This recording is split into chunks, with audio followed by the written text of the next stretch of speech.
Hello friends, ডালি রান্নাঘরে আপনাদের সবাইকে ওয়েলকাম। ফ্রেন্ডস, আজকে আমি নিয়ে এসেছি নিরামিষ ছানার ডালনার রেসিপি। এটা রুটি বা পরোটার সাথে খেতে খুবই ভালো লাগে। তো চলুন দেখে নেওয়া যাক এটা বানাবার জন্য আমি কী কী ব্যবহার করেছি। ছানার ডালনা বানাবার জন্য এখানে আমি ছানা নিয়েছি 200 গ্রামের মতন। এটা আমি ঘরেই বানিয়েছি ছানাটা। টমেটো নিয়েছি একটা মিডিয়াম সাইজের, এভাবে কেটে নিয়েছি। 1 চামচ আদা বাটা লাগবে, গোটা জিরে লাগবে, হাফ চামচের মতন গোটা গরম মশলা নিয়েছি কিছু, আর একটা তেজপাতাকে ছিঁড়ে নিয়েছি এইভাবে। কাজু 4টে কাজু নিয়েছিলাম, সেটাকে আমি জলে ভিজিয়ে রেখেছি ভেঙে। 1 চামচের মতো চিনি লাগবে, নুন লাগবে স্বাদ মতন। এখানে 1 চামচের মতো ময়দা আছে, এটা ময়দা এইটা। আর পোস্ত নিয়েছি হাফ চামচ, আর হাফ চামচ চার মগজ নিয়েছি।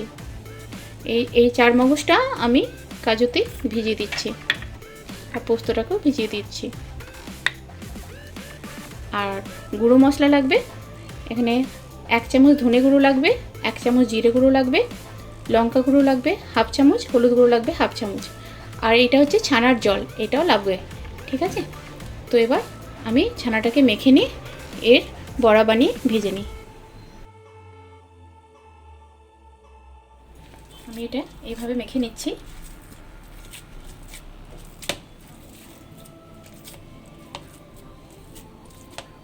এটা আমার মাখা হয়ে গেছে। এবার আমি এর মধ্যে 1 চামচ যে ময়দাটা নিয়েছি সেটা মিক্স করে দিলাম।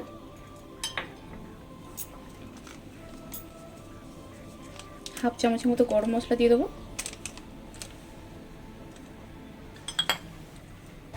আর স্বাদ মতো নুন দিয়ে দিলাম।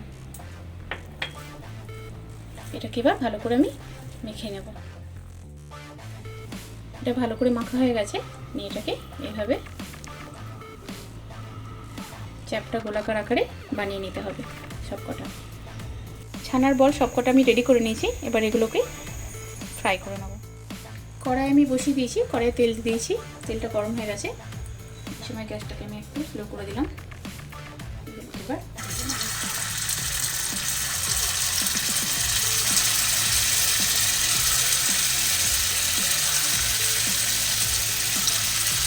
অল্প অল্প করে দিয়ে আমি ভেজে নিচ্ছি এগুলোকে গোল্ডেন কালার করে।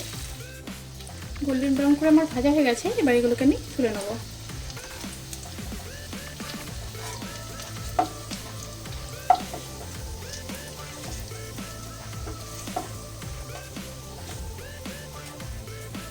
এটা আর একটু ভাজা হবে, এইভাবে আমি বাকিগুলোকেও ভেজে নেব।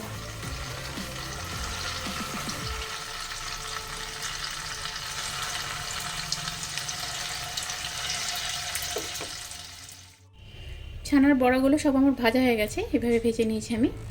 এখানে তেলটা অনেকটা বেশি আছে, এই তেলটাকে আমি একটু কম করে দেবো। কড়াইয়ের তেলটা আমি কম করে দিয়েছি। এই সময় আমি এর মধ্যে গোটা জিরে হাফ চামচের মতন সেটা দিয়ে দিলাম, গোটা গরম মশলাটাও দিয়ে দিলাম, আর তেজপাতাটাও দিয়ে দিচ্ছি। 1 মিনিটের মতো নাড়াচাড়া করবো।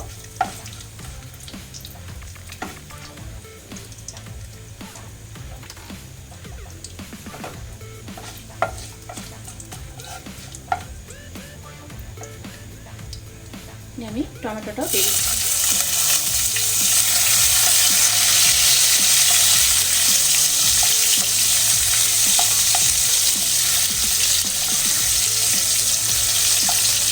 টমেটোটা একটু নরম হবে, তারপরে আমি আদা বাটাটা দিয়ে দেবো।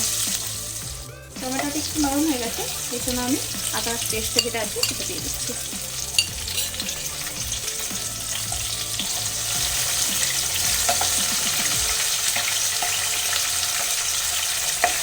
বাকি গুঁড়ো মশলাগুলো আমি এই সময় দিয়ে দেবো।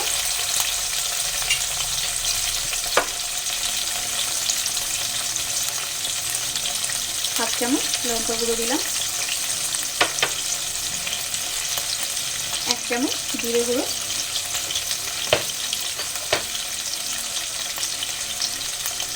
1 চামচ ধনে গুঁড়ো, হাফ চামচ হলুদ গুঁড়ো দিয়ে এটা আমি 1 মিনিটের মতো নাড়াচাড়া করে নেব।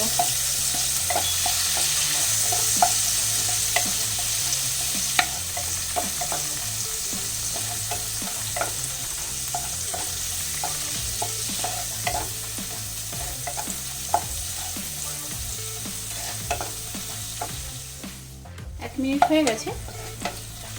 এই সময় আমি পোস্ত, চারমগজ আর কাজুটা যেটা আমি ভিজিয়ে রেখেছিলাম সেটা আমি মিক্সিতে, এখনও প্রপারভাবে পেস্ট বানাইনি, একটু দানা দানা রেখে দিয়েছি, সেটা দিয়ে দিচ্ছি।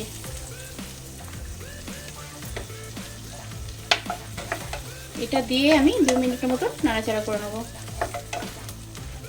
এখন আমি নুন দিইনি।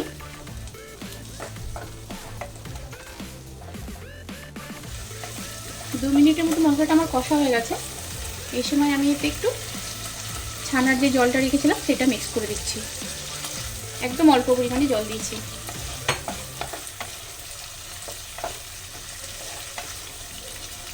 এবার আমি গ্যাসটাকে বন্ধ করে দেবো, নিয়ে এটা কিছুক্ষণ ঠান্ডা হতে দেবো, তারপরে মিক্সিতে দিয়ে এটার একটা মিহি পেস্ট বানিয়ে নেব। মশলাটা ঠান্ডা হয়ে গেছিলো, নিয়ে আমি ওটার পেস্ট বানিয়ে নিয়েছি। এবার আমি কড়াইটাকে আবার বসিয়ে দিয়েছি, ওই কড়াইতেই আমি রান্নাটা করব। তো কড়াইটা গরম হয়ে গেছে, এবার আমি ওই পেস্টটা এর মধ্যে দিয়ে দিচ্ছি।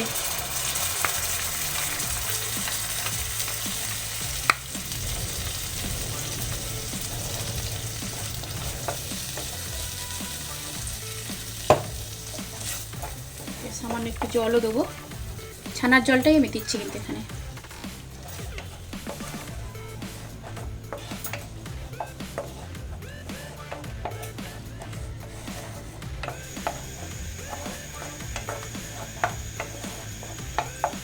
এই সময় আমি এর মধ্যে স্বাদ মতো নুন আর 1 চামচের মতো যে চিনিটা নিয়েছিলাম সেটা দিয়ে দিলাম। দুটোকে মিক্স করে দিচ্ছি।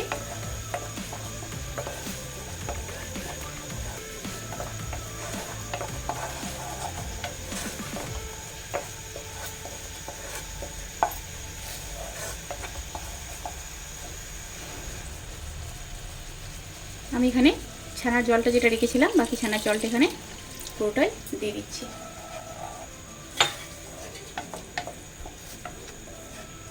নিয়ে এটা আমি মিডিয়াম ফ্লেমে 2 মিনিট ফুটতে দিচ্ছি ঢাকা দিয়ে।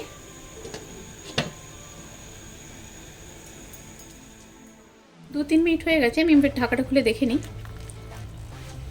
আমার ছানার ডালনা রেডি হয়ে গেছে। এটাকে আমি এবার গ্যাস বন্ধ করে একটা বাটিতে ঢেলে নেব। ঢেলে নিচ্ছি। গ্রেভিটাকে আমি ঢেলে নিয়েছি। এবার এর মধ্যে আমি ছানার যে বড়াগুলো ভেজে রেখেছিলাম সেগুলো দিয়ে দিচ্ছি।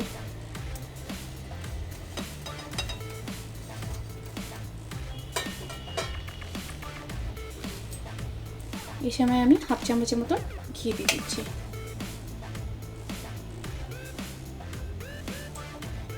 ঘিটা যদি আপনারা মনে করেন দেবেন না তো নাও দিতে পারেন, আর আপনাদের কাছে যদি ছানার জল না থাকে তো আপনারা এমনি জলও ব্যবহার করতে পারেন। দারুণ স্বাদের ছানার ডালনা আমার রেডি হয়ে গেছে। এটা খেতে কিন্তু সত্যিই দারুণ লাগে, রুটি পরোটার সঙ্গে খেতে খুবই ভালো লাগে। এটা একবার অবশ্যই ট্রাই করবেন, আমি যেভাবে বলেছি সেভাবে, নিয়ে আমাকে কমেন্ট করে জানাবেন আপনাদের কেমন লাগলো। আমার এই ভিডিওটা যদি আপনাদের ভালো লাগে অবশ্যই লাইক করুন, শেয়ার করুন আর আমার চ্যানেলটাকে সাবস্ক্রাইব করুন। তো আজকের মতন এখানেই, আবার আসবো একটা নতুন ভিডিও নিয়ে। বাই।